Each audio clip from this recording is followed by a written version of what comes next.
हम आज कुछ ऐसे इनविजिबल हर्डल्स हर्डल्स मतलब आज हम कुछ ऐसे बैरियर्स की बात करना चाहेंगे जो हमें नहीं दिख रहे।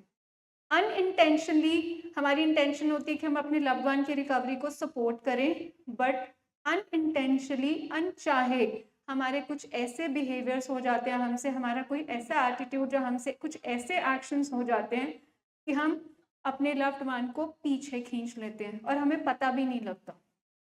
तो आज हम उन अनइंटेंशनल हम अपने कुछ बिहेवियर्स, एटीट्यूड या की हैबिट्स की बात करेंगे जो हमारे लव्ड वन की रिकवरी में हर्डल यानी रुकावट, स्पीड ब्रेकर का काम कर रहे हैं, जिससे रिकवरी का जो पेस थी, जो स्पीड थी, वो कहीं ना कहीं चलते चलते स्लो डाउन हो गई और हम उनको आगे बढ़ने की जगह हम कहीं ना कहीं उन बिहेवियर से उनको पीछे खींच रहे हैं।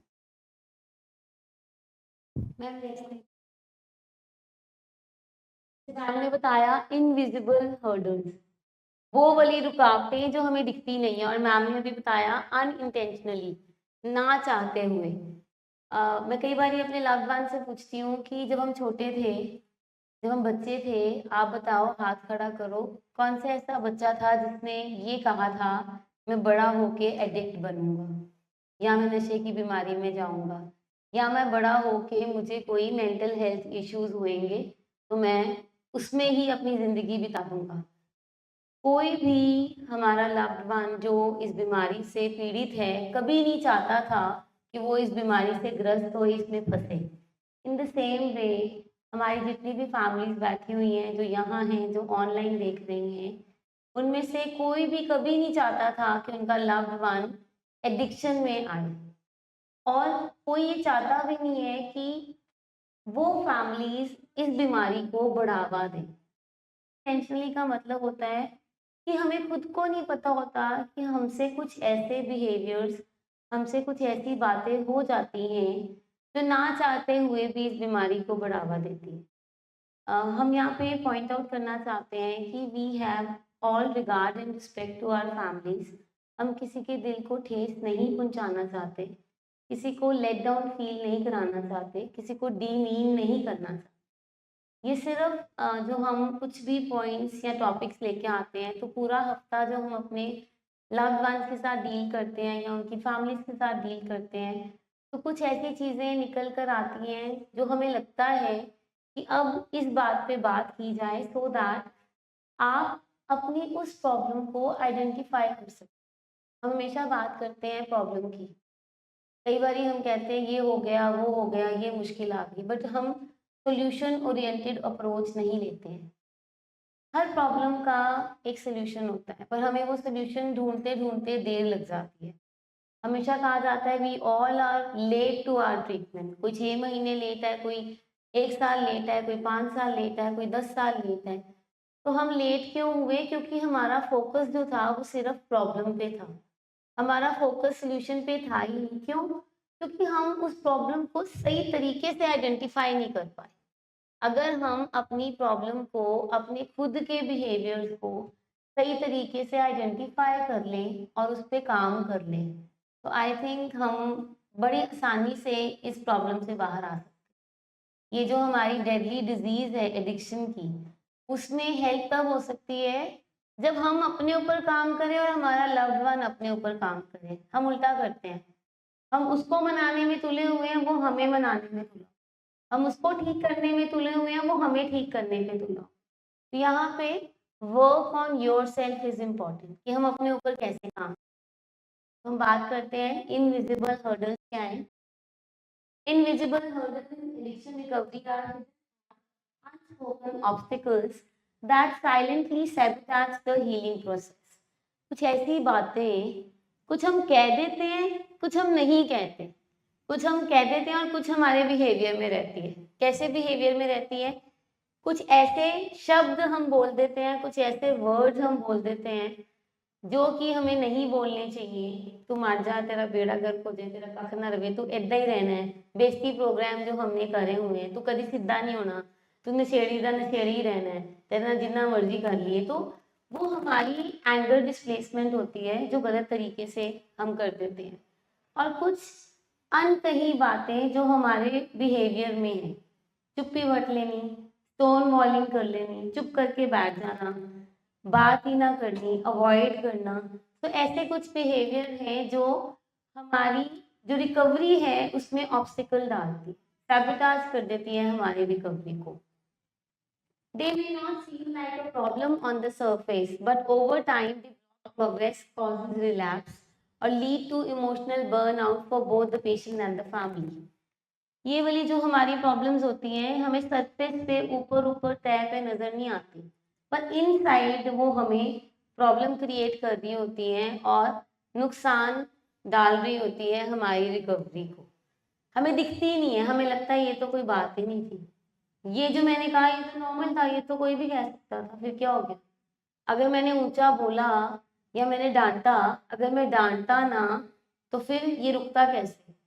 अगर मैं एग्रेसिव ना होता, हमारे कई फैमिली मेंबर्स बताते हैं और पेशेंट्स भी बताते हैं कि पेशेंट्स को हमने क्या कुछ नहीं किया, हमने बांधा भी है, हमने मारा भी है, हमें थप्पड़ भी मार दिए हैं, हमने बेल्ट के साथ भी मारा है, चप्पलों के साथ भी मारा है, हमने उनको लॉक करके रखा है, हमने बहुत देर पनिश भी की है, हमने इनेबल भी की है, हमने उनको चीज़ें भी प्रोवाइड करके देख ली है, हमने गुरुद्वारों में जाके भी देख लिया है, हमने पंडितों के पास भी जाके देख लिया है, हमने उसकी पसंद की चीज़ भी लाके देख ली है, पर कुछ वर्क नहीं किया।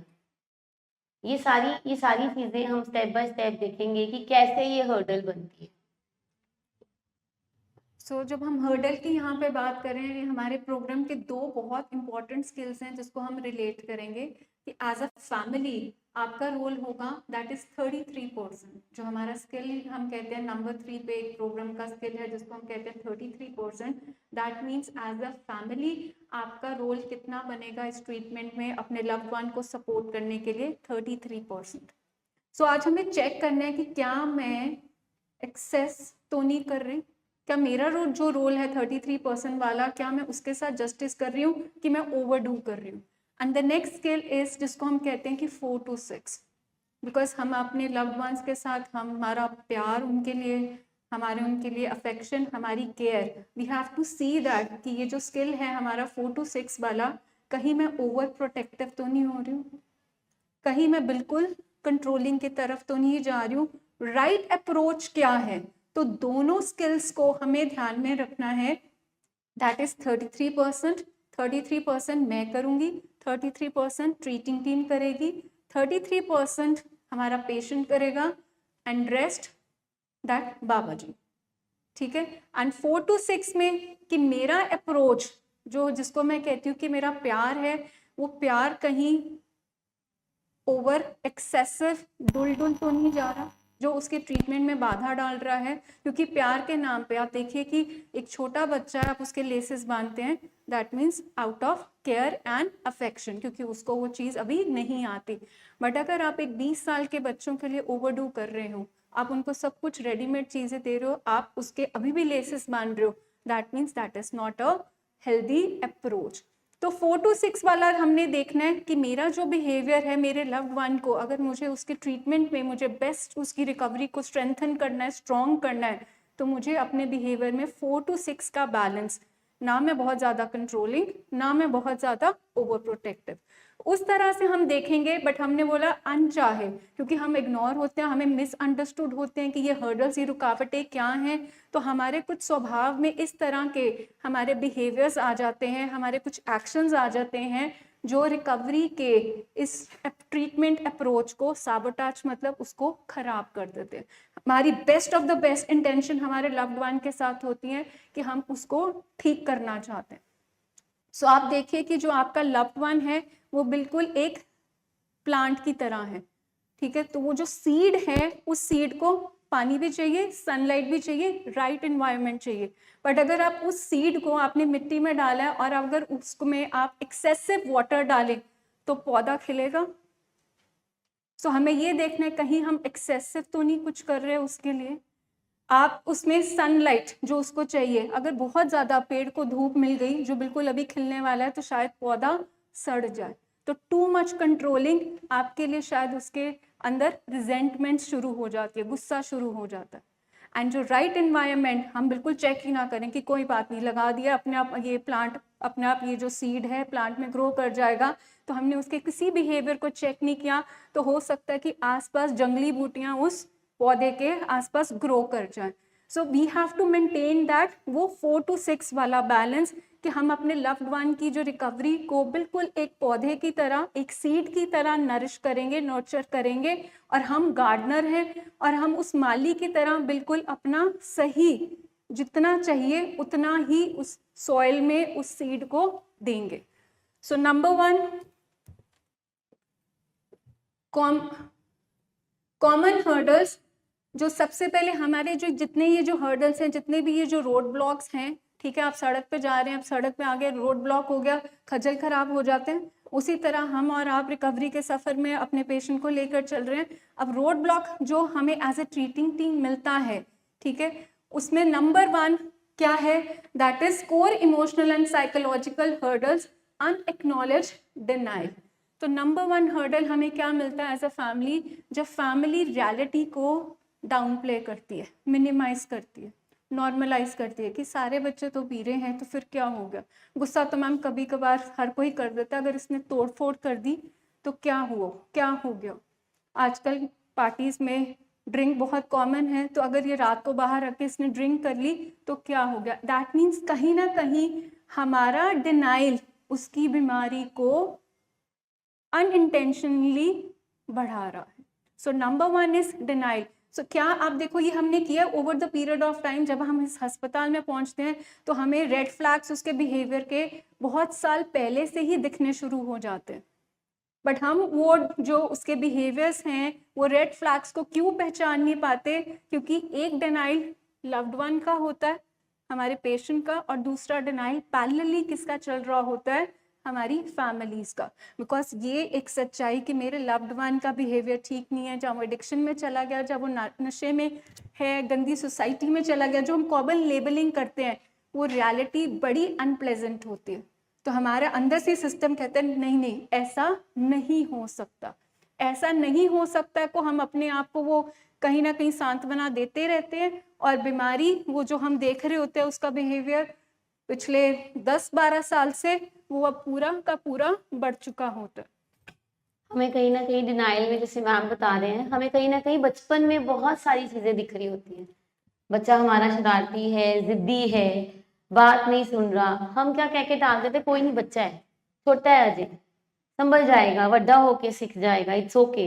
हो सकता है स्कूल ਦੇ ਵਿੱਚ कोई यदि कंपनी ਇਹੋ ਜਿਹੀ हो गई है हमारी, ਜਿਹਦੇ ਕਰਕੇ ਇਹੋ ਜਿਹੀ ਗੱਲਾਂ कर रहा है। फॉर एग्जाम्पल, आपका बच्चा कभी स्कूल से एक पेंसिल चुरा के लेके आया, एक इरेजर चुरा के लेके आया, तो हम उसको इग्नोर कर देते हैं। वहां पे हम वो रेड फ्लैग को देखते नहीं है, वो धीरे धीरे धीरे धीरे उसकी जो है वो हैबिट्स कह लो, उसका स्वभाव कह लो, और ज्यादा बढ़ता रहता है। और अलार्मिंग हमें तब होता है कि जब कोई बॉटम हिट होता है, हम तब तक, हमारी भी डिनाइल ब्रेक नहीं होती जब तक कोई बड़ा अंदेशा नहीं आ जाता, जब तक कोई बड़ा इंसिडेंट या एक्सीडेंट नहीं हो जाता, तब तक हम कहते हैं कोई नहीं, चलता रहता है, चलता रहता है। जैसे मैम ने बोला 4 to 6 की बात या 33% की बात, हम क्या करते हैं, 2 चीजें करते हैं, या तो हम 100% करते हैं कि सब कुछ मैं ही करना है, मेरी रिस्पॉन्सिबिलिटी है, being mother, being father, being sister, being brother, ਹੁਣ ਇਹਨੂੰ प्रॉब्लम आई है ना, तो ਹੁਣ मेरी रिस्पॉन्सिबिलिटी है, तो मैं ही ਇਹਦਾ सारा कुछ सामना है, मैंने इसको पूरा ठीक करना है, इट्स माई रिस्पॉन्सिबिलिटी, मैंने 100% करके देना। हम पानी भी पिला रहे हैं, हम रोटी भी दे रहे हैं, बेड पे हम सब कुछ करी जा रहे हैं, हम उसके ऑफिस में अगर कोई प्रॉब्लम हुई है उसको भी फिक्स करी जा रहे हैं, हम जॉब में कोई प्रॉब्लम हुई है उसको भी फिक्स करी जा रहे हैं, बार बार हमारा बच्चा जॉब छोड़ रहा है, पढ़ाई छोड़ रहा है, हम उसको भी फिक्स करी जा रहे हैं, या हम एक्सट्रीम करते हैं, हम 0 कर देते हैं, मैं नहीं करना कुछ, मरन दो इनू, करन दो इनू, ਇਹਦਾ यही हाल है। तो या तो हम बिल्कुल ही टोटली इग्नोर कर देते हैं कि ठीक है, जाए जो मर्जी करे, मैं नहीं कर सकती, हमारी सैचुरेशन आ जाती है, और यहाँ हम ओवरडू करते हैं। तो ये जो हमारा मिडिल वाला 4 to 6 है, दैट इज इम्पोर्टेंट। डिनाइल हमारी बहुत देर बाद ब्रेक होती है, उस डिनाइल को हमें अंडरस्टैंड करना है, एक्नॉलेज करना है हर बार। अगर हमारा पेशेंट अब रिकवरी में भी जा रहा है ना, घर जा रहा है, तब भी कहीं ये मेरी डिनाइल तो नहीं है, अगर उसका कोई पैटर्न आ रहा है तो मुझे वो आइडेंटिफाई करके हेल्प सीख करनी है। सो हम हमेशा कहते हैं D for denial, and denial को ब्रेक करने के लिए डी फॉर डाटा इंटरवेंशन, क्योंकि डिनाइल मतलब एक अनप्लेजेंट रियलिटी से, हमें शॉक से, एंजाइटी से बचाता है, तो वो डिफेंस मैकेनिज्म हमारे अंदर चलता है। बट अगर डिनाइल लंबा चले तो इट कैन बी मतलब dangerous.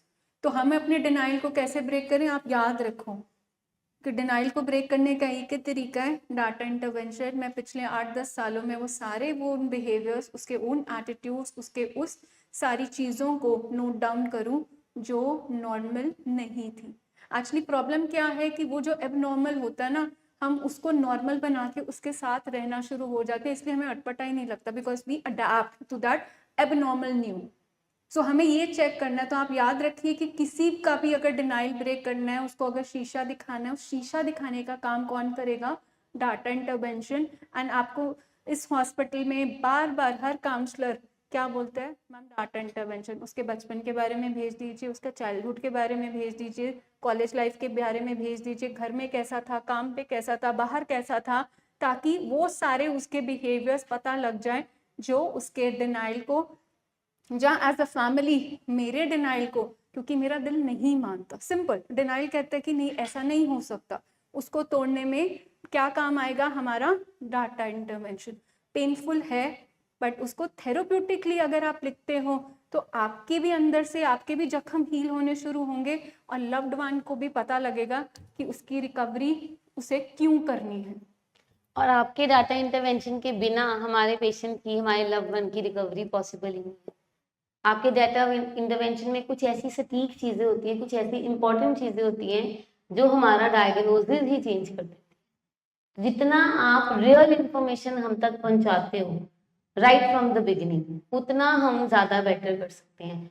The next point is emotional baggage, guilt, shame, grief not process. हमारा जो इमोशनल बैगेज है, हमारा जो दुख है, वो प्रोसेस नहीं हुआ और हमें टॉक्सिक शेम है, हमारे अंदर कहीं ना कहीं गिल्ट है, जिसके कारण हम वो चीजें नहीं एक्सप्लेन कर पाते। ये जो आपको बताया जा रहा है डाटा इंटरवेंशन का, we have seen that so many families they don't want to write it, they don't want to come to share it, they don't want to speak in front of their patient, इसलिए इस guilt के लिए कि अगर मैंने ये बातें कर दी ना तो घर जाके ये मुझे ये सारी बातें सुनाएगा और ये मेरे से दूर हो जाएगा, ये मेरे से प्यार करना बंद हो जाएगा, जो मेरी डिपेंडेंसी है, इसकी डिपेंडेंसी मेरे पे वो खत्म हो जाएगी।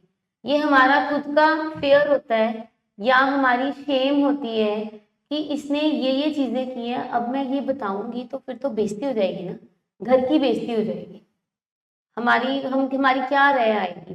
कोई नहीं ट्रीटमेंट के लिए गया, दवाई खाएगा, थेरेपी करेगा, ठीक हो जाएगा।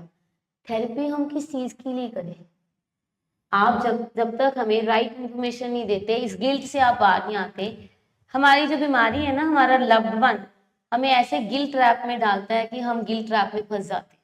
वो हमें गिनाता है, सुनाता है, जब मैं इतनी देर का था ना तब आप अवेलेबल नहीं थे, तब आप अपने कामों में बिजी थे, तब आप अपने जॉब में बिजी थे, मेरे बचपन ऐसा बीता, मेरा ये ऐसा बीता, आप थे ही नहीं मेरे पास। तो हम कहते हैं वाकई कुछ मेरे तो गलती होगी, फिर हम 100% देना शुरू हो जाते हैं, फिर हम पूरा 100% उसी चीज में, मतलब हम वारे वारे जाते हैं कि सब कुछ ही करी जाते हैं पेशेंट के लिए। हमें अपनी टॉक्सिक शेम से बाहर आना है, इस बबल से बाहर आना है। हम जो ये कहते हैं ना, एक बबल में ही रहते हैं हम, घर की बात घर में रहने दो, कमरे की बात कमरे में रहने दो, दिस इज रॉन्ग। ये हमारी हर्डल है ट्रीटमेंट के लिए।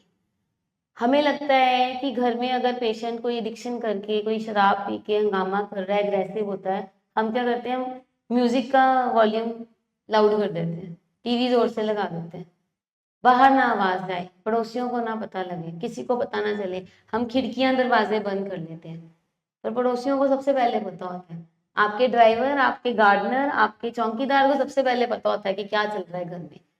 आपको शायद लेट पता लगेगा, आपका लव्ड वन एडिक्शन में है, आपके आसपास सबसे पहले पता होगा। ये जो हमारी टॉक्सिक शेम है ना, इससे बाहर आना है। जब हम ये रौला डाल सकते हैं कि भाई मेरे बच्चे को गॉल ब्लैडर स्टोन्स हो गए हैं और डॉक्टर ने कहा है कि इन्हें ज्यादा स्टोन हो गया कि थैली किसी वेले भी फट सकती है, लेकिन एमरजेंसी ऑपरेशन कराना है, मुझे जो ऑपरेशन कराना है ना, ओदी मैंने एंजाइटी बड़ी हुई पई है, ओदा मैंने फेयर बहुत आंदा पे है। और हम ये बातें अपने फैमिली के साथ, अपने फ्रेंड्स के साथ डिस्कस करते हैं। बट ये जो एडिक्शन की बीमारी है उसके बारे में हम बात ही नहीं करना चाहते। क्यों? क्योंकि उसमें हमारे को लगता है मेरी बेइज्जती है। टांग टूट गई उसमें बेइज्जती नहीं फील हुई, हार्ट की प्रॉब्लम आई उसमें कोई बेइज्जती फील नहीं हुई, अपेंडिक्स की सर्जरी हुई उसमें कोई बेइज्जती फील नहीं हुई, हमारी कोई भी XYZ सर्जरी हुई इसमें हमें कोई बेइज्जती फील नहीं होती। बट एडिक्शन में आ गया इसमें हमें बड़ी बेइज्जती फील होती है कि ਕੀ ਰਹਿ ਆਏਗੀ, ਲੋਕੀ ਕੀ ਕਹਿਣਗੇ, ਸਾਡਾ ਮੁੰਡਾ ਇਹੋ ਜਿਹੀ ਹਰਕਤਾਂ ਕਰਦਾ ਪਿਆ, ਉਹ ਪਾਗਲਪਨ तक आ गया। पागलपन इज नॉट अ वर्ड।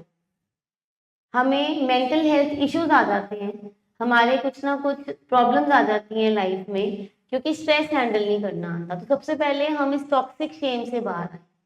जब हम बाकी बातें कर सकते हैं तो हम ये क्यों नहीं कर सकते? लेकिन करनी किसके साथ है, दैट इज ऑल्सो। आप अपने उस रिलेटिव से बात कर रहे हो जो कि समझता ही नहीं है, जो कि खिल्ली उड़ाने वाला है, उससे नहीं हम करेंगे। हम उनसे करेंगे जो हमारी टीम में है, जो हमें ट्रीटमेंट में हेल्प करेगा आगे जाके, जो अंडरस्टैंड करेगा।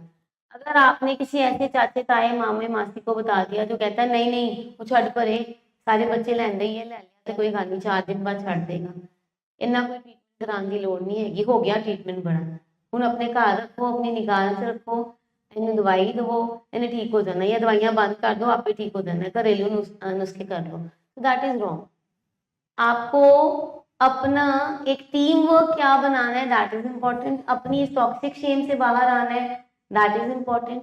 अगर कोई गिल्ट कोई एंजाइटी आपको आ रही है तो immediately you need to take help, reach out करो। आपके पास इतने काउंसलर्स हैं, हर पेशेंट का इंडिविजुअल थेरेपिस्ट है, so you need to come out with your problems.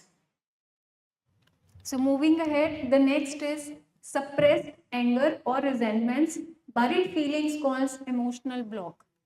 अब रास्ते में जाते जाते रिकवरी के रास्ते में हमने क्या बोला, इमोशनल ब्लॉक। इमोशनल ब्लॉक वो होता है कि मैं भेज तो दिया उसको ट्रीटमेंट सेंटर पे, पर मेरे अंदर अभी भी वो खुंदक है कि इसने मेरी बेइज्जती की थी, इसने मेरे घर से पैसे चोरी किए थे, इसने गले में से सारी बेईमानी करके सारा पैसा उधार पे चढ़ा दिया। अगर ये इमोशनल ब्लॉक्स, क्योंकि हम क्या होता है इमोशनल ब्लॉक से कि हमारे अंदर चल रहे हैं और वो कहीं ना कहीं कहाँ दिखते हैं, फिर हमारे बिहेवियर में। जब मेरे अंदर किसी के लिए खुंदक होगी तो क्या लगता है कि जब सामने वो इंसान आएगा मैं उससे अच्छे से बात कर पाऊंगी, क्योंकि मेरे अंदर पास्ट की उसकी वो रील छपी हुई है कि इसने बेइज्जती की थी, इसने हेरा फेरी की थी, इसने दिल तोड़ा था, इसने दरवाज़ा मेरे मुंह पे मारा था। हम अगर उन रिजेंटमेंट से ही बाहर नहीं निकलेंगे तो हम अपनी रिकवरी के रास्ते पे क्या कर रहे हैं, एक बहुत बड़ा ब्लॉक, एक बहुत बड़ा पत्थर लगा रहे हैं जिसमें आपका और आपके लव्ड वन का कनेक्शन बन ही नहीं पाएगा।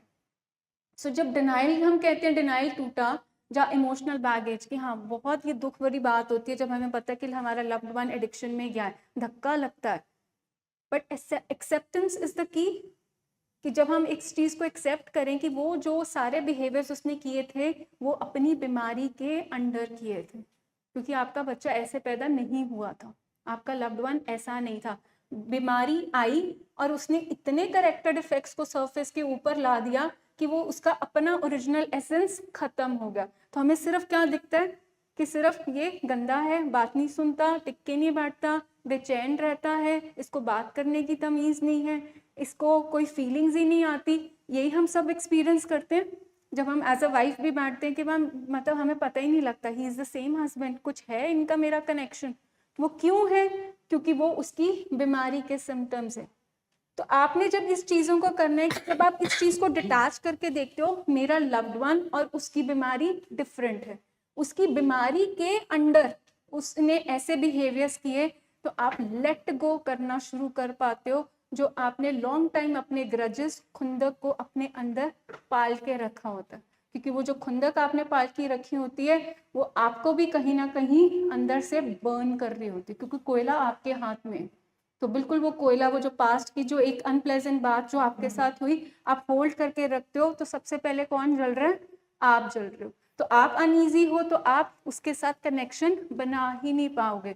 सो ऑल दैट बिहेवियर्स जो पास्ट में उसके साथ हुए हैं, उसको इम्पॉर्टेंट है कि आप उसको थेरेप्यूटिकली काउंसलर के साथ बैठ के अपनी पेन को हील करना शुरू करें कि मैम ऐसा मेरे साथ हुआ था, एज अ मदर मुझे बुरा लगा था, as a wife I have seen him in the worst behaviour. So इस तरह से यू हैव टू सी कि आप वो अपने थेराप्यूटिकली अपनी उसमें हीलिंग में आगे बढ़े, ताकि आप ये इनविजिबल हर्डर, क्योंकि हम वर्ड क्या यूज कर रहे हैं कि अननोटिस्ड है, हमें पता भी नहीं लगेगा कि क्यों हमारा स्वभाव आज भी रुखा रुखा उसके साथ क्यों है, क्योंकि पुरानी टेप हमारे अंदर कहीं ना कहीं बज रही है कि ये गलत था, ये गलत था, इसने मेरे साथ गलत किया था, इसने मेरे साथ उस टाइम पे ऐसे किया था।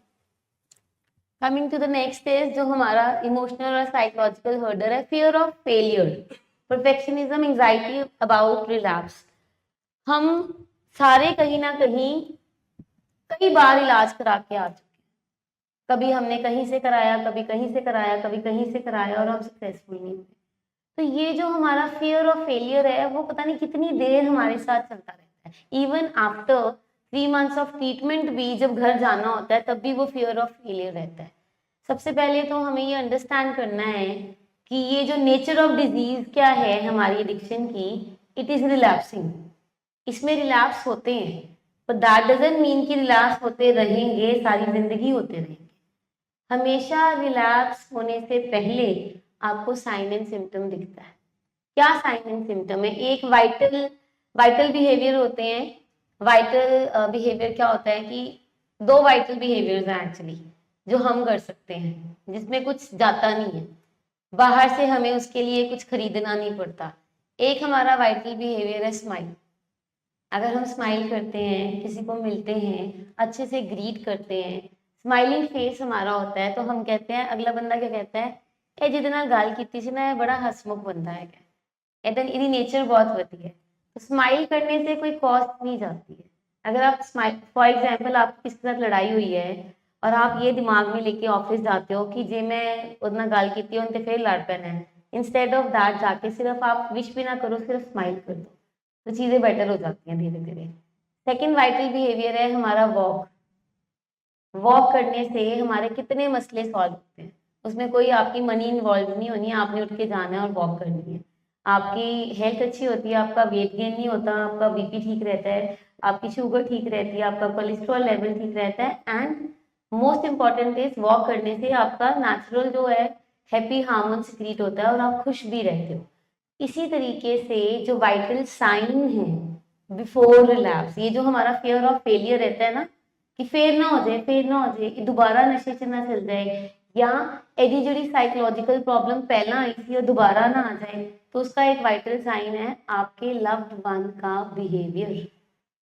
आपके लव्ड वन का जो बिहेवियर है वो सबसे पहले आए, उसका चिड़चिड़ापन, उसका अकेले अकेले रहना, उसका फिर से गायब हो जाना, बाहर निकलना, ये साइन एंड सिम्टम्स हैं जो आपको बताएंगे yes something is going to happen. वहां हमें रीच आउट करना है, इमीडिएटली अपने थेरेपिस्ट को कॉल करनी है, आपके पास कुछ इमरजेंसी मेडिसिन होंगी, पेशेंट को फोन पे बात करा देनी है, या ऑनलाइन सेशन ले लेना है, या फिजिकली आके हमने मिल लेना है।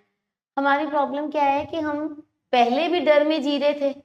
जितनी भी हमारी फैमिलीज होती है ना, दे आर फेयर ड्रिवन, हमेशा फेयर ड्रिवन होती हैं कि भाई पता नहीं है ठीक होना कि नहीं होना। वो पता नहीं ठीक होना कि नहीं होना इज आर नेगेटिव अफर्मेशन।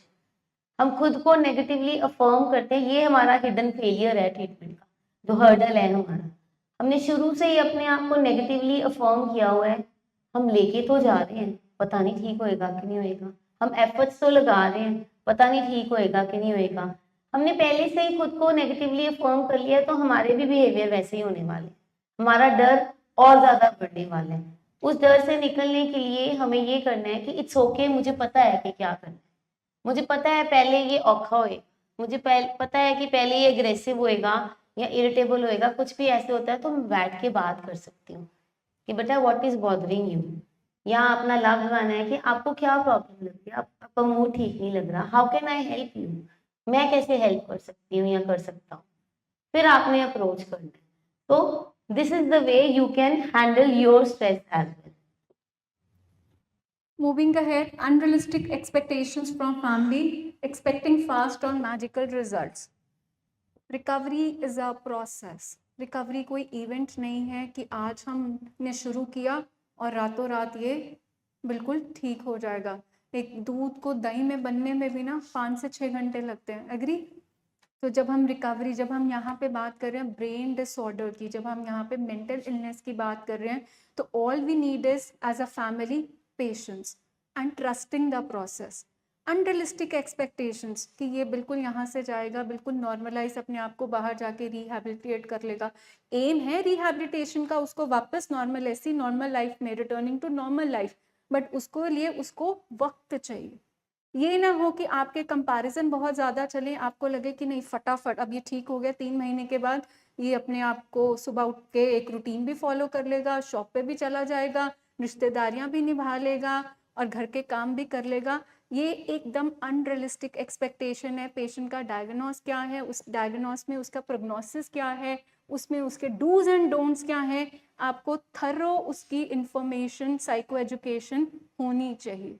क्योंकि ये ना हो उसकी कैपेसिटी अभी सिर्फ 10% हो और आपकी उम्मीदों का भार कितना है उसके ऊपर 50, तो ये जो गैप, जो डेफिसिट होगा वो उसको कहीं ना कहीं कोलैप्स कर देगा। क्योंकि अगर कोई इंसान अभी कैपेसिटी में सिर्फ 10% कर सकता है कि वो सिर्फ अपने आप को उठ के नहा के, हम ये छोटी छोटी चीज़ें उसकी रिकवरी में चेरिश करते हैं, वी डू इट। हमारे लिए क्या है रिकवरी, ये बहुत बड़ी नहीं है कि वो काम पे जा रहा है, क्योंकि हमारे क्या कुछ जो पैरामीटर्स है एज अ फैमिली, वो हमने क्या रखे होते हैं सक्सेस के, कि ये ठीक हो गया जी, ये काम पे जाएगा, ठीक है, ये वाइफ को घुमा लेगा, रिश्तेदारी में मिल आएगा। हमारे पैरामीटर्स क्या है कि वो नहा के आ गया, उसने अपने आप को अच्छे से ग्रूम कर लिया, उसने आपके साथ बैठ के चाय पी ली, उसने अपने मन की बात आपसे कर ली। हमारी एक्सपेक्टेशंस हमारे पेशेंट से आप देखो कितनी है, पॉइंट। और ये ना हो कि हमारी एज अ फैमिली एक्सपेक्टेशंस बिल्कुल उसके कॉन्ट्ररी हो। क्योंकि जब भी कोई इंसान बीमार होता है उसको नॉर्मलेसी में आते कुछ टाइम लगता है। मोस्ट ऑफ यू, आपने जो यहाँ पे फीमेल्स बैठी है, विमेन बैठी हैं, डिलीवरी के बाद यू नीड 40 डेज वापस बॉडी में स्ट्रेंथ आने के लिए, 1-2 महीने अपनी बॉडी को वापस रीसेट होने में टाइम लग जाता है। इस ब्रेन की रीसेटिंग जो हो रही है इलनेस के बाद, इट नीड्स थोड़ा सा टाइम। ये ना हो कि हम बहुत मैजिक रिजल्ट की हम बिल्कुल नवा नकोर एक्सपेक्ट कर रहे हों कि ये यहाँ से निकलेंगे, ये बिल्कुल मेरे भाई जैसा, बिल्कुल वो जो फैमिली में ये जो बंदा है उनके बेटे जैसा हो जाएगा। सो ये कहीं ना कहीं आपकी अनरियलिस्टिक एक्सपेक्टेशंस, जहाँ कंपैरिजन, उसको कहीं ना कहीं शैटर कर देंगे। सो वी हैव टू सी बीमारी क्या है, डायग्नोस क्या है, इस डायग्नोस में क्या डूज एंड डोंट्स थे, उसकी कितनी कैपेसिटी है, उसको कितना टाइम लगेगा रिकवरी में आते। बहुत क्लियर आपको ये सारी चीज़ें विजन होनी चाहिए। नॉट दैट कि आपको लगे कि ये खांसी जुकाम नहीं है, कि आपने 3 दिन 5 दिन एंटीबायोटिक खाया और उसके बाद चलो जी हम नॉर्मल काम पे चले गए। आप अपने आप को याद दिलाइए, आप साइकियाट्रिक हॉस्पिटल में एडिक्शन का ट्रीटमेंट करा रहे हैं, जो ब्रेन डिसऑर्डर, बहुत सारी चीज़ें उसका अपने आप को याद दिलाइए। Bio psycho social spiritual model, physical health गई, उसका माइंड इन्वॉल्व है, उसके रिश्ते इन्वॉल्व है, एंड देन उसके लाइफ का पर्पस इन्वॉल्व है। इन चारों चीज़ों को नॉर्मल होते वापस आते थोड़ा सा तो टाइम ग्रेस देंगे। सो ऑल दैट हम फैमिली को कहते हैं इनविजिबल, क्योंकि मेरे अंदर ये होता है कि 100 दिन का प्रोग्राम हो गया, अब ये बिल्कुल जाके सुबह 8 बजे शॉप पे जाएगा, शाम को 5 बजे घर आएगा। तो प्लीज एक बार काउंसलर से रास्ता करें कि ma'am what is the right way, कितना हम उसके ऊपर अभी डालें, कौन सी वर्क, कौन सी रिस्पॉन्सिबिलिटी डालें जो वो कर सकता है। क्योंकि अगर उसके नहीं हुई तो उसकी भी लो सेल्फ एस्टीम कि भाई मैं तो किसी काबिल नहीं, मुझसे अभी भी नहीं हो पा रहा, और आपकी फ्रस्ट्रेशन, दोनों कपल अप डबल अप हो जाएगी और आप पेशेंट को कहीं ना कहीं पीछे पुल बैक करोगे। क्योंकि मुझे लग रहा कर क्यों नहीं रहा, हो तो गए, आप इलाज करा तो दिया, तो इलाज नहीं है, इलाज उसका 100 दिन के बाद किस में है, फॉलोअप्स में। वहाँ पे उसकी कैपेसिटी आउटर वर्ल्ड के साथ चेक होती है कि वो बाहर जा रहा है, उसकी कैपेसिटी, उसको क्या चैलेंजेस आए, कितना वो कर पाया, अपने आप को वो मैच कर पा रहे हैं कि नहीं कर पा रहे। So this is what we do in followups, we उनके स्किल्स को और हम वापस बढ़ाते हैं। और ये जो मैम इम्पोर्टेंटली बता रहे हैं ना, ये इनविजिबल हर्डल है, वो यही है। क्योंकि बहुत सारी फैमिलीज हमें ये कहती है बस हो गया 1 महीना, हो गया 2 महीने, हो गए 3 महीने, इसके बाद तो वो आता नहीं है। अब क्या ही करना है, बिल्कुल ठीक है, अब वो हमारी रिस्पेक्ट करना शुरू हो गया है, अब वो काम करना शुरू हो गया है। सो वी नीड टू सी कि ब्रेन को ठीक होने में हमारे 2 से ढाई साल लग जाने हैं अभी। हम उतनी उतनी हम क्या करते हैं, हमने बहुत सारे पेशेंट्स लव्ड वंस ऐसे देखे हैं जो family immediately after 3 months visa लगाते हैं, बाहर भेज देते हैं, कोई कनाडा, कोई कहीं कहीं। वो क्या होता है, अभी अनट्रीटेड इलनेस होती है, क्योंकि अभी 3 मंथ्स में क्या हुआ है कि अभी थोड़ा सा ट्रेन जो है लाइन पे आनी शुरू हुई है, अभी उसने चलना है, चलना शुरू करना है, वो चली नहीं है अभी, तो हमने फटाफट उसको भगाने पे लगा दिया। So what happens is then whatever they spend they have to bring back the patient, वापस लेके आना पड़ता है, which is really a trauma for the patient as well, for the family as well। अब patient की self esteem फिर से down चलेगी, मैं गया था, मैं सक्सेसफुल नहीं हो पाया, और फैमिली को होता है ले फिर से हमने इतने पैसे इन्वेस्ट किए फिर ऐसे हो गया। तो राइट एक्सपेक्टेशन, मेरे पेशेंट की कैपेसिटी कितनी है भाई। आपका पेशेंट पहले भंगरे डालता था, क्यों डालता था, सब्सटेंस उसके अंदर गया हुआ था, अब वो चुप करके आराम से बैठा हुआ है क्योंकि अब सब्सटेंस नहीं है। हमें लगता है ये बिल्कुल ही चुप हो गया, ये बात ही नहीं कर रहा, ये डम भी हो गया, बिल्कुल रोबोट ही बन गया। No, it's not like that. अब उसको थोड़ी सी नॉर्मल नॉर्मल तरीके से वापस आ रहा है धीरे धीरे। तो हमने राइट एक्सपेक्ट करना है, और उसके लिए आप अपने थेरेपिस्ट से बात करें कि क्या एक्सपेक्ट कर सकते हो आप। Coming to the next is family dynamics and enabling pattern. सबसे पहला जो पैटर्न है वो है codependency. Codependency helping turns into control और एनेबलिंग। हमारी कोडिपेंडेंसी इतनी है, हम इतने डिपेंडेंट हुए हैं अपने पेशेंट पे कि हम रात रात भर जाग रहे हैं, हम रात को चेक कर रहे हैं वो घर आया कि नहीं आया, सोया हुआ है, कोई सांसें चल रही हैं, कोई दिक्कत तो नहीं आ गई, खाना खाया कि नहीं खाया। हमारा पेशेंट खुश तो हम खुश, हमारा पेशेंट उदास तो हम उदास, हमारा पेशेंट अगर अग्रेसिव है तो हमारे अंदर फियर आ गया, फिर हम ना चाहते हुए भी हम कुछ चीज़ें जो बोलने वाली हैं वो भी नहीं बोलते। और जो कोडिपेंडेंसी है वो धीरे धीरे टर्न होती है कंट्रोलिंग और इनेबलिंग की। या तो फिर हम जैसे पहले बताया है ओवर कंट्रोल करते हैं, बांध के रखते हैं, ऐ नहीं करना, वो नहीं करना, इधर नहीं जाना, उधर नहीं जाना, मेरे हिसाब ਨਾਲ चलना है। या फिर हम डुल डुल जाते हैं कि जो वो मांग रहे हैं हम वो सब चीज़ें करी जा रहे हैं। अगर उसने गाड़ी मांगी, हमने नई गाड़ी ले ली, चलो ठीक है। हमारे पेशेंट्स यहाँ पे पता क्या करते हैं, लव्ड वन 3 महीने ला लांगा, ਜਾਂਦੇ मैंने स्कॉर्पियो ला देना, ਜਾਂਦੇ मैंने नवी गड्डी कढ़ा देना, ਜਾਂਦੇ मैंने बुलेट ला देना। अच्छा ठीक है 3 महीने ला लेना, जो मेरा वीज़ा है ना फिर छेती लगवा देना, वो कंडीशंस रखते हैं। और हम क्या करते हैं, हम अनेबलिंग कर देते हैं, चलो एक बारी इलाज से कराए सही, एक बारी जाए तो सही इलाज ਦੇ ਵਿੱਚ। हम कहते ठीक है ठीक है। कल आई ओवरहर्ड अ पेशेंट, वो अपनी मदर को ना कसम दिला रहा था फोन पे, हमारा कॉलिंग डे होता है फ्राइडे डे। तो वो कहता है कि पहले मम्मा कसम खाओ, आंदिया पहले गड्डी बदला के दोगे, हम ਤੁਹਾਡੇ कहने ਤੇ मैं 3 महीने लाना पाया। तो मैंने सुन लिया, ठीक है बच्चे ये कसम क्यों होती है, हम कसम किस चीज़ की खिला रहे हैं। वो नहीं मैम हम तो ठीक हो गया, देखो तगड़ा हो गया मैं, हूँ तो मैनू I deserve a new car.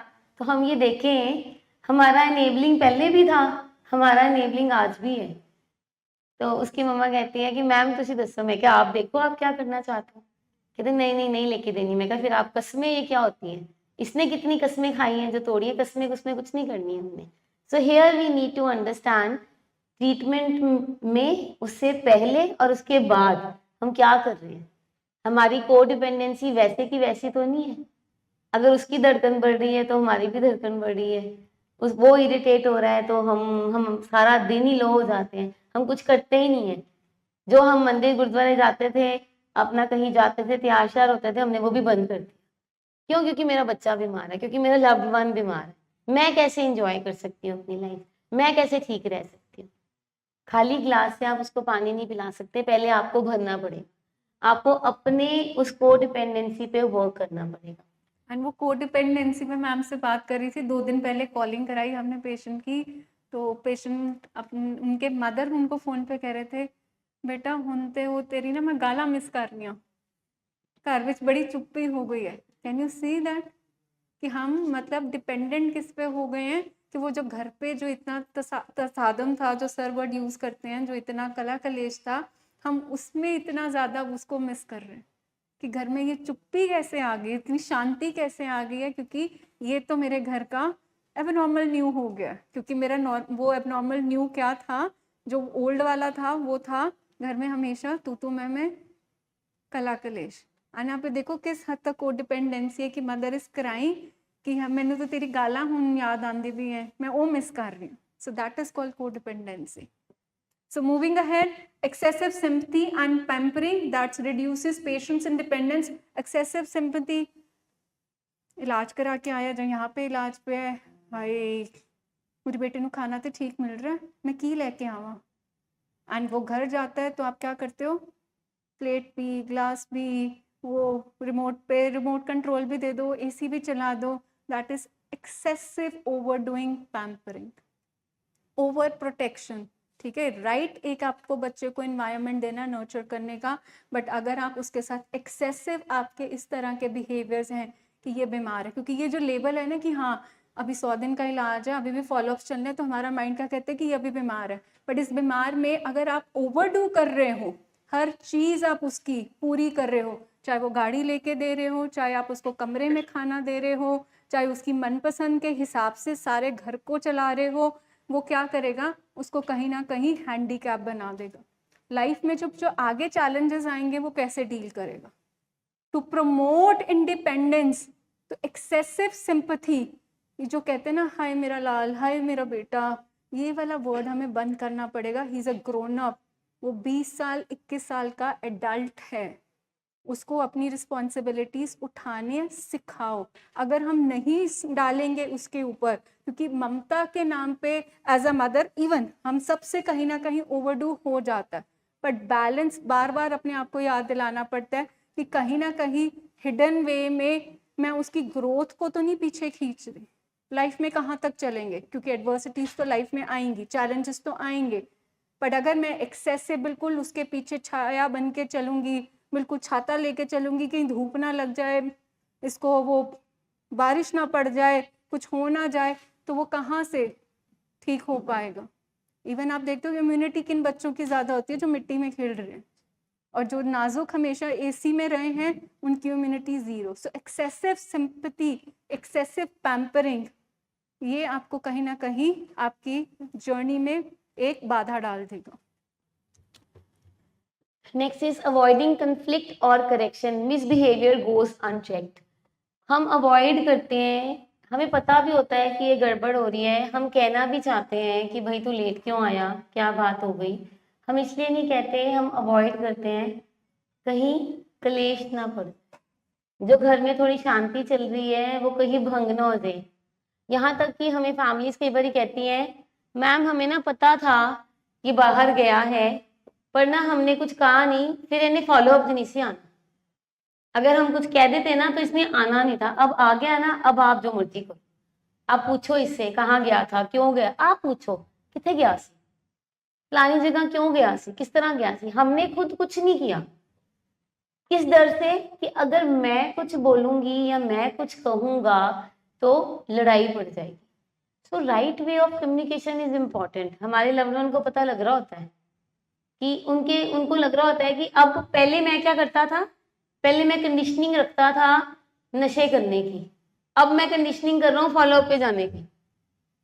हमारा वही सिस्टम है, हमारा पैटर्न वही है, हमारा बिहेवियर वही है कि जे तुसी मैंने रोकिया, जे मैंने तुसी 100 रुपया ना दिता तो मैं फॉलोअप पे नीचे जाना. सो हम डर जाते हैं, हाँ ठीक है चलो कोई बात नहीं, चुप ही रहो, बात मान लो एक बार जाए सही. So we need to understand कहाँ हमने क्या बात करनी है, कितनी बात करनी है, 1 मिनट टॉक कैसे करनी है. कि बच्चे आपको पैसे देने के लिए अभी मना किया गया, अभी हम नहीं कर सकते, मैं फॉलोअप पे नहीं जाऊंगा, कोई बात नहीं हम बाद में देखेंगे. राइट नाउ आपका मूड ठीक नहीं है, हम इस पे वर्क करते हैं. राइट नाउ ये जो आपका बिहेवियर है ना, जिस तरीके से आप बात कर रहे हो, I think regard and respect एक ऐसी चीज है जो आप हमसे भी चाहते हो, जो हम आपसे चाहते हैं. तो लेट्स सिट डाउन, 2 मिनट्स के लिए बैठते हैं, बात करते हैं. अगर आप बात नहीं करना चाहते इट्स ओके, बट अभी हम बाहर नहीं जाएंगे. और हम चुप रहते हैं जो कि हमारी बीमारी को बढ़ाता रहता है. Over talking for the patient blocks their self expression. Over talking मतलब कि वो कुछ बोलने लगता है, साथ में ही आप अपनी बात रख देते हो, वो कुछ अपनी बात करने लगता है, आप साथ में ही अपनी एक्सप्लेनेशन करना शुरू कर देते हो कि नहीं मैं तो ऐसे गया था, मुझे ठीक नहीं लग रहा. तेनू तो ठीक कदे भी नहीं लगना. That means he is trying to share but आपने उसकी बात को क्या कर दिया, ब्लॉक कर दिया। वो अपनी बात पूरी कह ही नहीं पाता। जहाँ वो आपसे कुछ बात कहने लगा था, आपका ध्यान नहीं था, जहाँ आपकी बॉडी लैंग्वेज, आपके जेस्चर्स देख के वो क्या कहता है, वो अपने आप को ब्लॉक कर लेता है कि अगर मैंने बात की, ठीक है। हमने कई बार अपने पेशेंट्स को देखा है, दे से दैट मैम, मैं जब बताता हूँ कि मुझे क्रेविंग हो गई है या मुझे क्रेविंग्स आ रही हैं, तो घर का माहौल ऐसे टेंस हो जाता है जैसे पता नहीं कोई रेड अलर्ट हो गया। So next time when you feel that कि अगर इस तरह से अगर उसने बताया क्रेविंग्स, तो अगर उसे उसको आगे से सरकास्टिक रिमार्क्स मिले कि अभी भी, हले भी, तेरा इलाज करा के भी, तेरी दवाइयाँ भी चल रही है, फिर भी तेरा जी कर रहा है, so do you think that next time that person would ask for help, वो मदद मांगेगा? ठीक है, जहाँ वो बोले कि लाइक मेरा दिल कर रहा है, ठीक है, ये मुझे नहीं करना, और आप उसको स्नप कर देते हो, तेरा तो जी नहीं करना, तो उठना ही नहीं, तो कुछ करना ही नहीं है। सो आपको लगता है कि वो नेक्स्ट टाइम आपको ये चीज़ कहेगा, सो दैट मीन्स वो कहीं ना कहीं अपने आप को सप्रेस कर लेगा, ब्लॉक कर लेगा। जहाँ आप कोई उससे पूछे कि तुम ठीक हो, और आप पूरी व्यथा पूरी सुनानी शुरू कर दो, एने की ठीक होना है, एने ये करना, that means over talking about the patient. पूछा उससे कुछ है और आप उसे हिस्से का जवाब सबको दे रहे हो। तो ये हमने अपना पैटर्न चेक करना है कि क्या हम दूसरे इंसान को अपनी बात कहने का पूरा मौका दे रहे हैं कि नहीं दे रहे। Next is too many relatives involve confuses the treatment direction. वो कहते हैं ना, too many hand spoils the कड़ी। कोई एक सब्जी बनाने लगा है, 10 बंदे उसको बना रहे हैं, तो उससे स्वाद नहीं रहना। इन द सेम वे, जैसे आपको बताया है, you have to explain that what you are going through, क्या प्रॉब्लम है आपकी, पर 10 बंदों को नहीं उसमें इन्वॉल्व कर लेना, स्पेशली उनको जो जिनको पता ही नहीं है कि एसेंस ऑफ ट्रीटमेंट क्या है, कि बीमारी क्या है। अगर आप सभी को इन्वॉल्व कर लोगे तो आपको 10 सलाहें मिलेंगी और आप कंफ्यूज हो जाओगे। सो आपके साथ वो वाला बंदा खड़ा होना चाहिए जिसको कहीं ना कहीं इस मेंटल हेल्थ इशू के बारे में पता है कि मेंटल हेल्थ इश्यूज क्या होते हैं, और उसके साथ जब बंदा गो थ्रू कर रहा होता है तो वो कितनी पेन होती है, और वो आपकी प्रॉब्लम को समझ सके। हम क्या करते हैं, हम सबको ही बोल देते हैं, और फिर उसमें हमारा ट्रीटमेंट सैबोटाज हो जाता है। कोई कहता है बंद कर दो, कोई कहता है ना जाओ, हो गया बड़ा, हुण तुसी डॉक्टर दी सुनी जानी है, हुण तुसी हरमिटेज ही जाई जाना है। जो आपको ऐसा स्टेटमेंट दे रहा है, इसका मतलब है कि वो आपका वेल विशर नहीं। और आप इसमें भी देखिए कि दो बिहेवियर्स बड़े कॉन्ट्ररी आते हैं। मैम ने कहा था कि शुरू में तो हम पहले कभी बताते ही नहीं है, हम कहते हैं कि घर की बात घर से बाहर जानी नहीं चाहिए।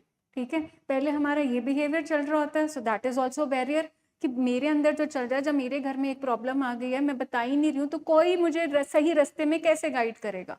हम बताते हैं ना यार, दिल का मसला आ गया, डायबिटिक के लिए कौन सा अच्छा डॉक्टर है, और हमें रिश्तेदार रेफर कर देते हैं कि नहीं फलाना डॉक्टर बड़ा बढ़िया है, अच्छा एक्सपीरियंस है। पहले हमारा बिहेवियर होता है कि वी डोंट टेल, हाइड करते रहते हैं, और बाद में हम रौला पा देते हैं, जो अब ये मैम बता रहे हैं आपको। फिर हम कहते हैं कि नहीं अब तो मैं सबको ही बताऊंगी कि हाँ बीमारी है, और मैं ढोल लेके बताऊंगी कि ये मेरे घर विच आया तो इन्हें ए कीता सी। दोनों आपके बिहेवियर्स जहाँ पे आप ब्रेक नहीं लगा रहे, जहाँ पे एक सेट बाउंड्री नहीं कर पा रहे, दोनों बीमारी में हर्डल बनेंगे। Very selective you have to tell the people around कि किन को आप मदद करोगे।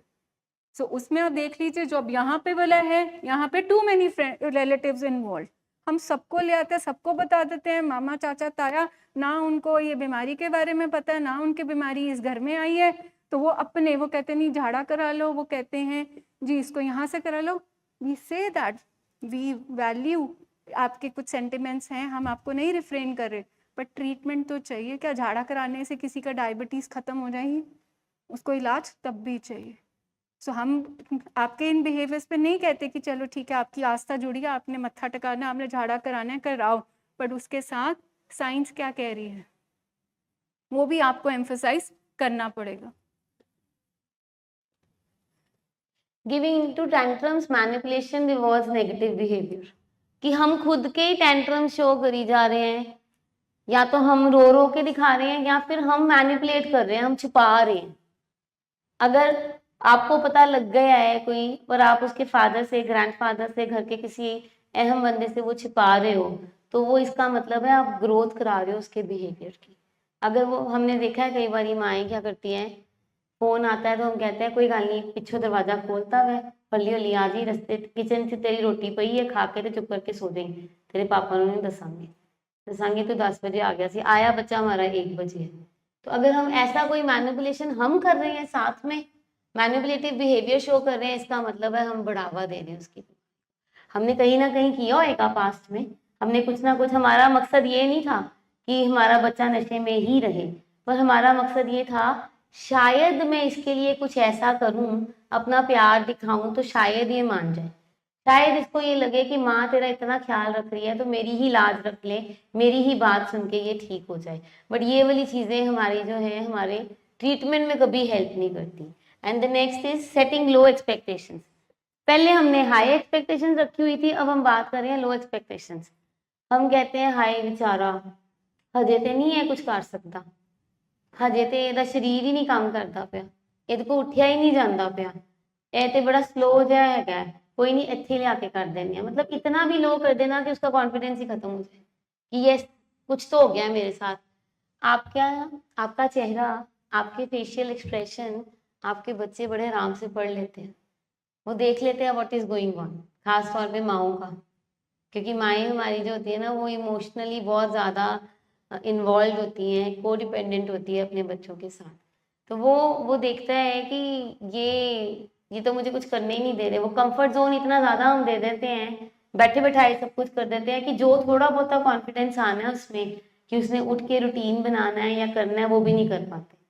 हम क्या कहते हैं, ਉਹ ਰਿਹਾਬ ਤੋਂ ਆਇਆ 3 ਮਹੀਨੇ ਕੱਟ ਕੇ ਉੱਥੇ ਤੇ ਸਵੇਰੇ ਉਠਾ ਦਿੰਦੇ ਸੀ, ਸਵੇਰੇ ਇਹਨੂੰ ਲੈਕਚਰ ਲਾਣੇ ਪੈਂਦੇ ਸੀ, ਕੋਈ ਨਹੀਂ ਹੁਣ 11 ਵਜੇ ਤੱਕ ਸੌ ਲੈਂਦੀ ਹੈ, ਕੁਝ ਨਹੀਂ ਹੁੰਦਾ, ਹੁਣ आराम कर लेंगे, गर्मी बड़ी है एसी चला दी है, कुछ नहीं होता। तो ये सारे जो हमारे पैटर्न्स है ना, हमें उस पर वर्क करना पड़ेगा। इतना भी ना करें, लो एक्सपेक्टेशंस करें, धीरे धीरे उसको इन्वॉल्व करें डेली रूटीन में, छोटी छोटी एक्टिविटीज में, ना टू हाई एक्सपेक्ट करें ना टू लो एक्सपेक्ट करें, मिडिल रखें कि हाँ ये इतना काम हम दे सकते हैं, इतनी रिस्पॉन्सिबिलिटी मैंने डाली है, और हमारा जो गोल होता है वो अचीवेबल और मेजरेबल होना चाहिए कि हाँ इतना काम ये कर सकता है, इतना इतना इससे कराया जाए। बिहेवियरल एंड कल्चरल हर्डल्स में आता है डिस्ट्रैक्शन विद कंफर्ट, जैसे बताया आपको पहले ही, food gadget to escape therapy, कि हम ओवर खाना ही खिलाई जा रहे हैं, गैजेट्स ही लेके दे दिए उसको, कोई नहीं नवा मोबाइल ला देने, नवी गेम ला देने, जो मांगता पे कर देने, वहां पता नहीं इसको खाना मिला कि नहीं मिला। अच्छा, हमें हमें ये कहा जाता है ये ਤੁਹਾਡੀ दवाइयां ना मोटा हो गया, वो भी आएगा शायद बीच में, नेक्स्ट नेक्स्ट ही है ना। हाँ, हमें होता है कि ये ना अब कोई दवाइयां खाता गया बहुत मोटा हो गया है। हम ये नहीं समझते कि जब बच्चा हमारा घर आया है तो हम उसको मतलब इतना खिला रहे हैं, हम तो परांठी भी खा ला है, हम तो मक्खन भी खा ला है, हम तो घ्यो भी खा ला है, 3 महीने तेरे अंदर कुछ नहीं गया। और अदरवाइज ऑल्सो जो हमारा पेशेंट है, जो हमारा लव्ड वन है, उसकी ना क्रॉस एडिक्शन हो गई है फूड की। अब उसको नशा नहीं मिल रहा, अब उसका सारा फोकस खाने पे हो गया। अगर वो परांठियां नहीं खा रहा तो वो जंक फूड खा रहा है। अगर वो कहता है कि मैं तो इतने चिकन खाता ही नहीं, मैं बिरयानी खाती नहीं, तुझे मैंने लिया के दो, हम हफ्ते में पूरा हफ्ता उसको चिकन ही खिलाई जा रहे हैं, हम अंडे ही खिलाई जा रहे हैं। हम फिर वो वेट बेचारा क्या करेगा, एक वो उठ नहीं रहा, एक वो वॉक एक्सरसाइज नहीं कर रहा, और दूसरा अब उसकी क्रॉस एडिक्शन हो गई है। अब हम भर भर के उसको कहते हैं भी खा ला, कोई गल नहीं है भी खा ला, नूडल्स बर्गर सब आन दे, पिज्जा सब आन दे, वहां पे तो कुछ नहीं मिला। अब ये हमें समझना पड़ेगा कि हमारे बच्चे होती हैं, आई टोटली एग्री, कुछ मेडिसिन होती हैं जो वेट गेन करती हैं, बट सारी मेडिसिन वेट गेन नहीं करती हैं, and we are very careful in that. हम जो है हम कितना कंफर्ट दे रहे हैं, हम क्या एक्सपेक्ट कर रहे हैं, ये देखें। हमारे आधे से ज्यादा पेशेंट्स दवाइयां इसलिए बंद कर दें, देखो जी वेट गेन हो गया, देखो जी सेक्सुअल वीकनेस हो, अब मेरे को ये प्रॉब्लम होगी, तो हम बिना डॉक्टर से कंसल्ट किए अपने आप ही या तो कम कर देते हैं दवाइयां, बिल्कुल बंद कर देते हैं। उससे क्या होता है, बिहेवियर फिर से आने शुरू हो जाते हैं, प्रॉब्लम्स फिर से आनी शुरू हो जाती है। हम ये देखें कि हमारा सारा फोकस अब खाने पे चला गया, सुबह क्या खाना है, दोपहर क्या खाना है, चिप्स खाने हैं, पैकेट्स खाने हैं, जो हमारी जंक फूड है वो खाने हैं, हम उसी पे फोकस करी जा रहे हैं। तो ये हमारे हर्डल्स हैं। हमारी हमारे जो लव्ड वन है ना, वो जादूगर होते हैं, वी ऑलवेज से, उनमें बहुत कन्विंसिंग पावर होती है। पहले आपने ट्रीटमेंट करा लिया, सब कुछ कर लिया, बाद में जब फॉलोअप में नहीं आना या दवाइयाँ बंद करनी है, हमेशा हमारी बीमारी कैसे दोबारा आएगी, नंबर 1 फॉलोअप बंद होएगा, number 2 connection with the therapist बंद होएगा, नंबर 3 दवाइयाँ बंद होएगी, नंबर 4 फिर जाके वो नशा कर। तो ये हमारे हायरार्की है सिम्टम्स की, कि पहले वो फॉलोअप के लिए मना करेगा, फिर वो अपने काउंसलर से बात करना मना करेगा, आपको भी मना कर देगा, तुसी भी नहीं करनी कोई गल, और फिर वो दवाइयाँ बंद करेगा या कम करेगा, फिर टोटल हमारा स्लिप या रिलैप्स हो जाएगा। तो वी नीड टू सी, कोई भी प्रॉब्लम आती है, आपका लव्ड वन अगर आपको कुछ भी बोलता है, मुझे ये प्रॉब्लम आ रही है, मैं मोटा हो रहा हूँ, मुझे सेक्सुअल वीकनेस आ रही है, मेरे से चला नहीं जा रहा, मुझे सांस चढ़ रहा है, मुझे अब ये हो गया, so you need to come to the therapist and tell कि क्या है, कि आप बताइए हम क्या कर सकते हैं इसके लिए, सो दैट हम उसका एक सोल्यूशन निकाल सकें, ना कि हम फॉलोअप से बंद कर दें और ट्रीटमेंट ही बंद कर दें। So moving ahead, commenting on normalcy too soon, you seem fine now, creates pressure to hide struggles. अब आप बोलें कि नहीं तेरा इलाज हो गया तो बिल्कुल ठीक है, you look okay, you look fine, तेरी सेहत भी ठीक हो गई है, दैट मीन्स कि सिर्फ फिजिकल एस्पेक्ट पे अगर आपका सिर्फ ध्यान है, आप बोले कि नहीं अब तू काम कर, अब तू सब कुछ कर सकता है, सो दैट मीन्स उसके अंदर क्या चल रहा है वो आपने नहीं जाना। सो कई बार क्या होता है हमारा फोकस सिर्फ फिजिकल, बाहर फिजिकल उसकी ग्रूमिंग पे, उसके नहाने पे, खाना खाने पे, उसकी सेहत बन गई अच्छी, सिर्फ जहाँ वो हमें अच्छे से बात कर रहा है, मिल रहा है, हम सिर्फ हमारा फोकस उस पे रह जाता है, बट कभी अंदर की जैसे वो मन की बात, वो क्या हमारे लिए इम्पोर्टेंट है कि क्या वो आपके साथ वो शेयर कर पा रहा है। सो सिर्फ आप नॉर्मल ऐसी सिर्फ आप फिजिकल अपीयरेंस से नहीं कंसिडर कर सकते कि आप मेरा लव्ड वन ठीक हो गया, टाइम पे सो जाता है, टाइम पे उठ जाता है, there can be an inner struggle, we have seen, बाहर से लोग हंस रहे होते हैं और अंदर उनके बहुत सारी चिंता दुख चल रहा होता है। सो इम्पॉर्टेंट इज कि लाइक ये जो नॉर्मल एसी का मास्क हम डाल देते हैं, we feel to be okay, जहाँ हमें सब कुछ बोला जाता है शेर पुत्र बन, ठीक है तू रोंदा चंगा नहीं लगता, सो ये किसके लिए इंकरेज कर रहा है आपको, मास्क डालने के लिए, कि हाँ अंदर कुछ चल रहा है वो नहीं बताना, बस बाहर बाहर से आपको दिखाना है कि आप ठीक है। तो इतना प्रेशर नहीं डालना कि दूसरा इंसान आपसे अपने अंदर की बात की आई एम नॉट ओके, मेरा दिल आजकल फिर नीचे को जा रहा है, मुझे क्रेविंग्स होती है, मुझे डर लगता है जब मैं काम पे जाता हूँ कि लोग मुझ पे पूछेंगे कहाँ था, मेरे से उतनी परफॉर्मेंस नहीं हो पा रही जितनी मेरी वर्क में पहले मेरी एफिशिएंसी थी, लेट हिम स्पीक। अगर आप उसको सिर्फ इतना प्रेशर डालेंगे कि नहीं तू अब ठीक है, हो गया तेरा ट्रीटमेंट, अब तू ड्रामा कर रहा है, तू चाहता ही नहीं है कि ठीक है कि तू इंडिपेंडेंटली कुछ करे, सो आई थिंक वो आपसे एक गैप बना लेगा, ब्लॉक लगा लेगा बीच में। Gossiping about the patient and comparison में दोनों चीजों करेंगे, गॉसिप करेंगे तो उसका ट्रस्ट जाएगी एंड कंपैरिजन करेंगे तो शेम और सेल्फ डाउट आएगा। हम अगर अपने पेशेंट की, अपने लव्ड वन की बातें अपने रिलेटिव्स में बार बार कर रहे हैं, तो उसको लगेगा कि ये तो मेरी सारी बातें करी जा रही हैं, और जो कुछ थोड़ा बहुत वो शेयर करना भी चाहेगा आपसे, रीच आउट करना भी चाहेगा, वो अपने आप को होल्ड बैक कर लेगा। So it is very much sensitive actually. आपको कुछ भी बात करनी है, your immediate family and your therapist, ये होना चाहिए लूप में। ये नहीं कि हम मासी से भी बात कर रहे हैं, चाचे से भी बात कर रहे हैं, नान के भी बात कर रहे हैं, ये नहीं होना चाहिए। हमें भी होता है कहीं ना कहीं, और हमारे लव्ड वंस को भी होता है कि मैं दिखा दूं कि मैं ठीक हूं, मैं अब इनको करके बता दूं कि मैं ठीक हूं। दिखाने से ठीक नहीं होता, वो खुद दिख जाता है। हम कहीं ना कहीं अपने आप को प्रूव करने पे लगे होते हैं कि हमने बहुत अच्छा कर दिया, अब हमने बहुत अच्छा ट्रीटमेंट करा दिया, अब हमारा बच्चा बहुत अच्छा हो गया, और हमारा बच्चा प्रूव करने पे लगा हुआ है कि मैं बहुत ठीक हूँ। बट ये बातें हमने बाहर इतना रौला नहीं डालना है इसका। We are into the treatment, we are going for the treatment, चीजें बेटर है। कोई भी बात हम कर रहे हैं, हम ये देखें हमारा बच्चा कितना सेंसिटिव है। अगर आपके बच्चे में ऑलरेडी सेल्फ डाउट है या पैरानोया का कोई फीचर है, उसको शक वहम आता है, और आप कोई बात कर रहे हो ओवर द फोन जो वो ओवरहर्ट कर लेता है, तो उसका पैरानोया उससे बढ़ सकता है, उसकी बीमारी उससे बढ़ सकती है। तो you need to be very careful कि आप क्या बात कर रहे हो, ताकि उसमें डाउट ना आए, उसमें वो उसे ये ना लगे कि मेरी प्राइवेसी ब्रीच कर रहे हैं किसी तरीके से। और ना ही हमने कंपैरिजन करना है। 5 उंगलियां, पांचों उंगलियां बराबर नहीं है, सब अलग अलग है। अगर आपके 5 बच्चे हैं तो 5 बच्चों के ट्रेड्स ही डिफरेंट है।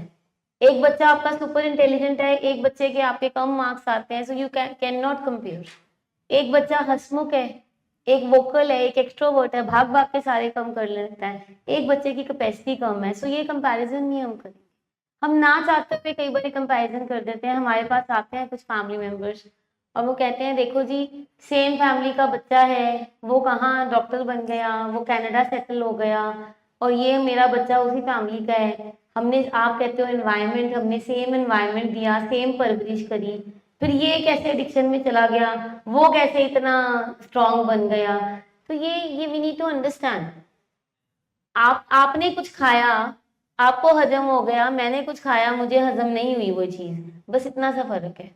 एक बच्चा जो है उसकी कैपेसिटी थी, वो आगे बढ़ गया, दूसरा बच्चा जो है उसको नशा नहीं पचा अंदर से और उसको वो बीमारी लग गई, अब वो बीमारी में फंस गया। So we need to understand, अगर हम कंपैरिजन करते रहेंगे तो हम ये बीमारी वापस आएगी, फिर से आएगी, फिर से सेल्फ डाउट आएगा, लो सेल्फ एस्टीम आएगी, फिर से स्ट्रेस आएगा जो हैंडल नहीं होएगा और हमारा बच्चा उसी में जाएगा।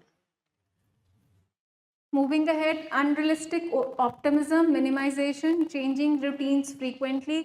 अनरियलिस्टिक ऑप्टिमिज्म कि अब ये ठीक हो गया, अब रिलैप्स हो ही नहीं सकता, अब ये वापस कोई वीक एक्शन कर ही नहीं सकता। तो ये कहीं ना कहीं खुद को हम झूठी तसल्ली दे रहे हैं। बीमारी में रिलैप्सेस होते हैं, ठीक है, तो कहीं ये एब्सोल्यूट आप ना लेके चले जाएं कि अब एक बार इलाज हो गया है कि वापस कोई साइन एंड सिम्टम्स वापस रीअकर नहीं होंगे। बीमारी रिमिशन में मतलब सिम्टम्स ठीक हो जाते हैं, कभी लाइफ में कोई ट्रिगर आता है वापस सिम्टम्स भी आते हैं। सो ये ना हो, हम इस माइंडसेट के साथ ना जाएं कि 90 डेज हो गए, फॉलोअप्स हो गए, बस इसके बाद अब ये लाइफ टाइम हमें कोई प्रॉब्लम नहीं आएगी। तो लाइफ में ये बीमारी कभी भी रिलैप्स हो सकती है। चेंजिंग रूटीन्स फ्रीक्वेंटली का मतलब आज आपने उसको ये रूटीन दिया, आपके घर का कल आपने चेंज कर दिया, आज आपने बोला 8 बजे काम पे जाएं, कल आप कह रहे हो 12 बजे जाएं, कभी आप 4 बजे घर भेज देते हो, कभी आप 4 बजे कहते हो कहीं और चले जाएं। ही गेट्स कंफ्यूज क्योंकि उसकी अभी इतनी कैपेसिटी नहीं है। छोटे छोटे गोल्स, छोटी सी एक सेट रूटीन, बस ये देनी है हमने, उसमें बहुत ज़्यादा फ्रीक्वेंट शिफ्टिंग नहीं करनी कि आज रिश्तेदारों के घर जाएंगे, आज इसके घर जाएंगे, जहाँ आज तुम इधर चले जाना, आज काम पे चले जाना, आज तुम घर पे रहो। So he doesn't has any structure, कोई दिन का एक स्ट्रक्चर ही नहीं रहा ना कि सारे दिन को क्या करना, वो तो बस ऐसे है, मतलब इधर हवा आई तो इधर चला गया, उधर है तो उधर चला गया। तो ये एक हर्डल बनता है। तो एक प्रॉपर एक उसको मेजरेबल स्ट्रक्चर देना कि ये रूटीन है which you have to follow. Focusing only on medication ignores therapy skills and inner work. देखिए, हमारी जो बीमारी है ना, इसमें विल कोई काम नहीं करती। विल होती है ठीक होने की, पर उसके लिए स्किल चाहिए होते हैं। ये जो हम बार बार कहते हैं कि फॉलोअप्स इंपॉर्टेंट है, वो इसलिए क्योंकि फॉलोअप्स में आपके सेशंस होते हैं, थेरेपीज होती हैं। सिर्फ दवाइयाँ काम नहीं करती, दवाइयाँ हमने बहुत बार खिला के देखी है, हमने पहले भी बहुत बारी दवाइयाँ खिलाई हैं। अगर हम यही कहते रहेंगे दवाई खानी है, घर जाके खा लांगे, कोई गल नहीं, सवेर दी, दोपहर दी, रात दी दवाई, what extra you are doing, हमें बहुत बारी सुनने को मिलता है। फॉलोअप में क्या ही करना होता है, सिर्फ आना होता है, 2 दिन रहना होता है, चले जाना होता है, ऐसा नहीं है। जब हमारा लव्ड वन आता है तो हम पूरा ऑब्जर्व करते हैं उसका बिहेवियर, उसके पैटर्न्स क्या है, क्योंकि हमने उसको इनसाइड आउट देखा होता है 3 महीने। हमें पता होता है कि ये इसकी पर्सनालिटी है, ये इसका बिहेवियर है, अब ये दवाइयाँ कम कर सकते हैं, इसको हम सेटल कर सकते हैं। तो सिर्फ दवाइयाँ वर्क नहीं करती हैं। अगर हम स्किल नहीं सीखेंगे तो फिर हम जीरो हैं। हर बार ही स्किल सीखते हैं। मेरे एक लव्ड वन ने बोला है, उसने 2-3 फॉलोअप मिस किए थे, उसको फिर से नेगेटिव थॉट्स या उसकी क्रेविंग्स बढ़ रही थी। उसने मुझे बोला, श्वेता मैम ऐतकी मेरे को लिखा लो, मैं जिन्ना मर्जी कमा, मैं जिन्ना मर्जी फैमिली को कन्विंस करा, तुसी मैनू फॉलोअप लगवाना ही लगवाना है, क्योंकि कहीं ना कहीं फॉलोअप लगाने से मैं पॉलिश हो जाता हूँ, मैं बेटर हो जाता हूँ, मैं ठीक हो जाता हूँ। And rewarding on success not effort demotivates and discourages learning. सिर्फ और सिर्फ ये कहें कि बस ठीक हो गया, बेटर हो गया, इसको लेके गए थे, इसको रीहैब कराया, ये ठीक हो गया। इस रीहैब कराने में उसके भी बहुत है, एक एक दिन उन्होंने कैसे काटा है, कैसे बिताया है। हमारी जो डिनाइल ब्रेक होती है वो 2 से ढाई महीने में जाके ब्रेक होती है, कुछ की होती है 1.5 महीने में हो जाती है, बट मोस्टली जो डिनाइल ब्रेक होती है और वो प्रोसेस जो हमारे लव्ड वन ने बिताया है, that is very much important. कहीं ना हमें अप्रिशिएट करना नहीं आता। हमें जैसे मैम ने बोला छोटी छोटी चेंजेस को हम अप्रिशिएट करना सीखें, छोटी छोटी चीज़ों को हम अप्रिशिएट करना सीखें। तो वो जो एफर्ट्स हमारे लव्ड वंस लगा रहे हैं, जो एक एक दिन यहाँ पे बिता रहे हैं, उसके लिए हमें अप्रिशिएट करना है। हम वो अप्रिशिएट नहीं करते, जब वो वापस आ जाता है फिर हम कहते हैं फिर क्यों आते नहीं मिला के आए, तू तो ਉੱਥੇ ही है, ਇਹ ਤੇਰੀ ਗੱਲ ਤੇ ਹੋਈ ਉੱਥੇ ਦੀ ਉੱਥੇ ਹੈਗੀ ਹੈ। ਹੁਣ क्रेविंग का की मतलब है, ਹੁਣ तलब का की मतलब है। नहीं, अगर आपका लव वन कह रहा है क्रेविंग हो रही है तो उसको समझे कि उसको थॉट आ रहा है क्रेविंग। अच्छा, क्रेविंग और तोड़, इसमें बहुत बड़ा फर्क है। तोड़ होती है फिजिकल विड्रॉल्स, और तोड़ तब लगती है जब हमने नया नया नशा छोड़ा है। नशा छोड़े को हमें 1 हफ्ता हुआ है या 2 हफ्ते हुए हैं और हमें फिजिकल विड्रॉल्स आ रही हैं, दर्दें हो रही हैं, टांगे दर्द हो रही हैं, सिर दर्द हो रही है, कुछ है। अब हमारे लव्ड वन को तोड़ के अलावा कोई और वर्ड बोलना ही नहीं आता, उन्होंने सीखा हुआ है कहीं ना। तो वो अगर 3 मंथ्स के बाद जाके ये कहते हैं कि तोड़ लगी है, तो हमें समझना पड़ेगा वो जो तोड़ है वो तोड़ नहीं है, वो बेसिकली उसका एक थॉट है। और उसको थॉट आया है यानी कि उसको तलब लगी है अपने उस सब्सटेंस को लेने की, यानी कि उसको सोच आई है उस सब्सटेंस के लिए। वो सब्सटेंस भी हो सकता है, वो उसकी बिहेवियरल एडिक्शन भी हो सकती है, वो उसकी गैम्बलिंग भी हो सकती है, वो उसका घर से बाहर जाना भी हो सकता है, वो कुछ भी हो सकता है। अब उस थॉट पे हमने कैसे वर्क करना है, दैट इज इम्पोर्टेंट। आपको रिफ्लेक्टिव लिसनिंग करनी है, आपको सुनना है कि वो क्या कहना चाह रहा है। सोच आना कुछ गलत नहीं है, सोच किसी को भी आ सकती है, आज भी आ सकती है, सोच रही कोई हो ही नहीं सकता, थॉटलेस हम हो ही नहीं सकते। थॉट हमें आज भी आ सकता है, 6 महीने बाद भी आ सकता है, साल बाद भी आ सकता है, 2 साल बाद भी आ सकता है, लेकिन उस सोच पे हमने काम क्या किया, दैट इज इम्पोर्टेंट। अगर आपका लव्ड वन आपको कह रहा है कि मुझे तलब लगी है या मुझे तोड़ लग रही है या मुझे सिगरेट पीनी है या मुझे कूल पीनी लेनी है या मुझे बियर पीनी है, तो हम ज्यादा एंग्शियस हो जाते हैं बीइंग फैमिली मेंबर, हमारी वो घंटियां बजनी शुरू हो जाती हैं। वो इतने एंग्शियस हो जाते हैं, या तो फिर हम गुस्से में आ जाते हैं या फिर हम पैनिक में चले जाते हैं, हमें पता ही नहीं चलता कि क्या करना है। तो उस टाइम पे बैठना है, उसको खाने को देना है कुछ, उसकी अटेंशन डाइवर्ट करानी है, उसकी बात सुननी है कि क्या हो रहा है, लेट्स सीक हेल्प, हम मदद लेते हैं ताकि वो वाला टाइम जो है हमारा, हम उसको मैनेज कर सकें।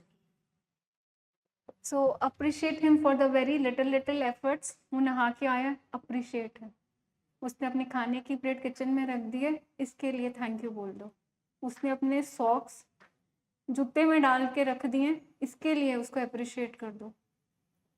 वो अपना ब्रश टूथपेस्ट में बंद करके वहाँ पे वापस रख के आया स्टैंड में, इसके लिए अप्रिशिएट कर दो। वो आपके साथ बैठ के खाना खा रहे हैं, इसके लिए आप उसको गुड फीलिंग दे दो कि हमें बहुत अच्छा लग रहा है। सिर्फ इस पे फोकस मत करो, तू ठीक हो जा, तू ठीक हो जा। व्हाट इज ठीक हो जा? डिफाइन दिस वर्ड, ठीक हो जा।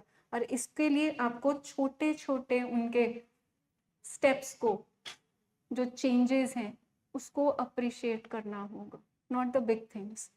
कि वो काम पे जाएगा तब मैं अप्रिशिएट करूँगा, ठीक है, वो पैसा कमा के लाएगा तब मैं अप्रिशिएट करूँगा, ठीक है, जब वो और दुनियावी सारी रिस्पॉन्सिबिलिटीज उठाएगा तब मैं उसकी तारीफ करूँगा। No, they need good feelings. उन्हें बहुत बैड फीलिंग्स अपनी लाइफ में ली है इस बीमारी में।